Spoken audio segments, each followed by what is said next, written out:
Life at sea is not easy. Laging nasa bingit ng kamatayan ang buhay mo. Eka nga, seafarer is not just a navigator. Seafarer are also a soldier. Pag ang trabaho mo ay sa dagat, maraming mga hindrances kaagad ang pumapasok sa utak natin. Ilan sa mga ito, syempre ang panahon o weather condition na pinaka-common na nararanasan ng mga seafarer. Homesick dahil malayo sa pamilya. May mga iilan din na nai-report na missing. Marami ang mga maaaring dahilan kung bakit nawala habang nagtatrabaho ang mga ito. Maaaring na disgrasya tulad ng man overboard, intentionally or accidentally, o jump ship. Pero sa mga katulad ng mga mangingisda or fishing vessel, ay iba din ang mga karanasan. Ilang buwan o maaaring taon ang iginugol nila sa dagat bago makakauwi sa kani-kanilang pamilya. Paano kaya isang araw habang nasa laot ka at bigla kang hagupitin ng malakas na hangin at masira ang iyong sinasakyang barko? Pati mga technology devices ay hindi na gumagana. Paano mo malulusutan at makakaligtas sa pagsubok na ito sa gitna ng dagat?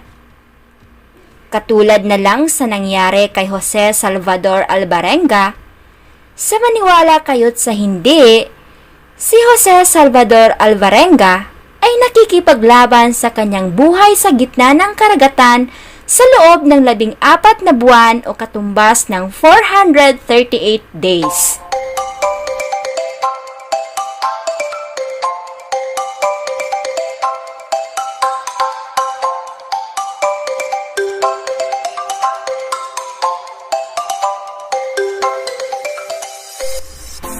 Isang mapagpalang araw mga ka-Seaman's Vision. Andito na naman tayong muli upang ibahagi sa inyo ang kwento ng isang mangingisda na nabubuhay sa dagat ng 438 araw. Samahan ninyo ako at ating kilalanin kung sino nga ba ito.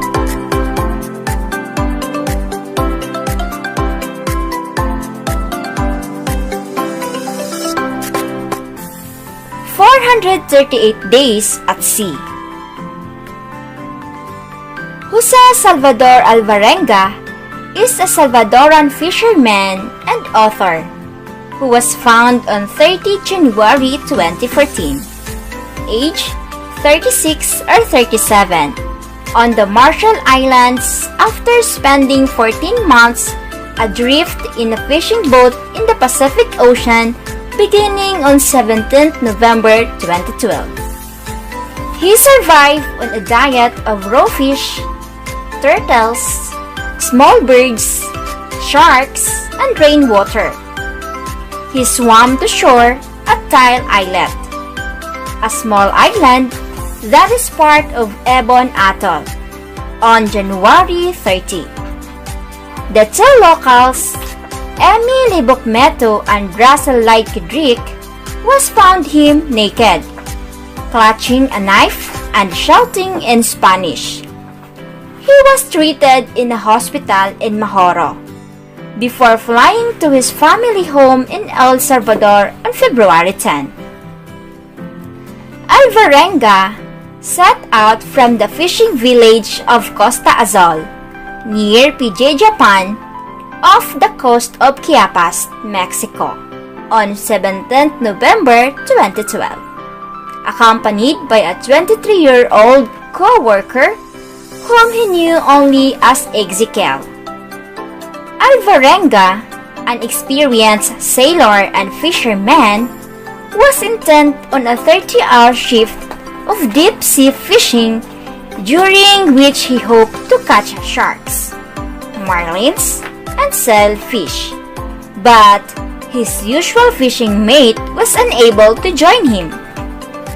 He arranged instead to bring along the inexperienced Ezekiel Cordoba, with whom he had never worked or even spoken. Shortly after embarking, their boat, a 7-meter or 23-foot topless fiberglass skip equipped with a single outboard motor and a refrigerator-sized icebox for storing fish, was blown off course by a storm that lasted 5 days. The motor and the most of the portable electronics were damaged. Though they had caught nearly 500 kilograms or 1,100 loob of fresh fish, the pair were forced to dump it overboard to make the boat maneuverable in the bad weather. Avarenga managed to call his boss on a tower radio and ask for help before the radio's battery died. Having neither sails nor oars, no anchor, no running lights, and no other way to contact shore, the boat began to drift across the open ocean. Much of the fishing gear was also lost or damaged in the storm, leaving Avarenga and Cordoba with only a handful of basic supplies and little food. The search party, organized by Avarenga's boss, failed to find any trace of the missing men and gave up after 2 days because visibility was poor. As days became weeks, Avarenga and Cordoba learned to scavenge their food from whatever sources presented themselves. Avarenga managed to catch fish, turtles, jellyfish, and seabirds with his bare hands, and the pair occasionally salvaged bits of food and plastic refuse floating in the water. They collected drinking water from the rainfall when possible, but more frequently were forced to drink turtle blood or their own urine.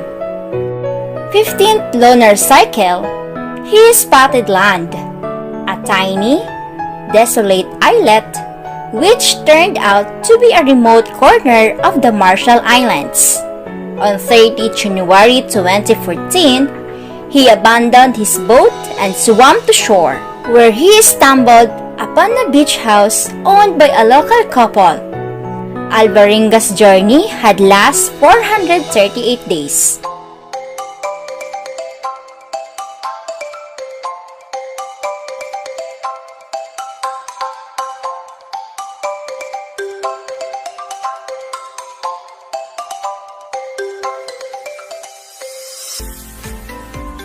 The length of his voyage has been variously calculated as 5,500 to 6,700 miles, or 8,900 to 10,800 kilometers, the lower figure of which is about the length of a direct path between Mexico and the Marshall Islands.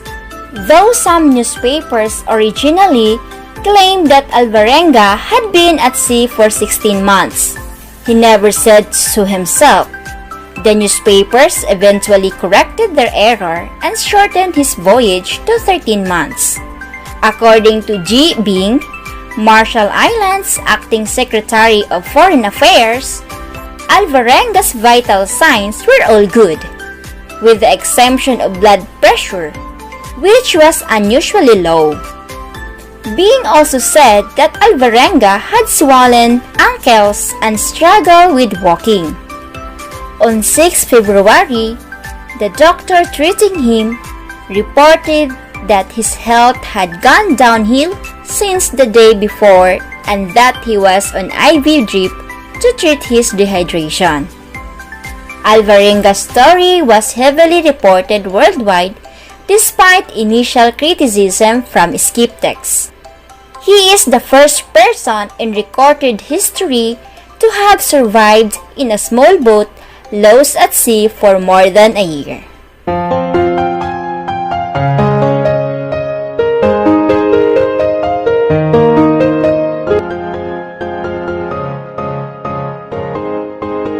Now, what is your thoughts? Please let us know and leave a message in the comment section below.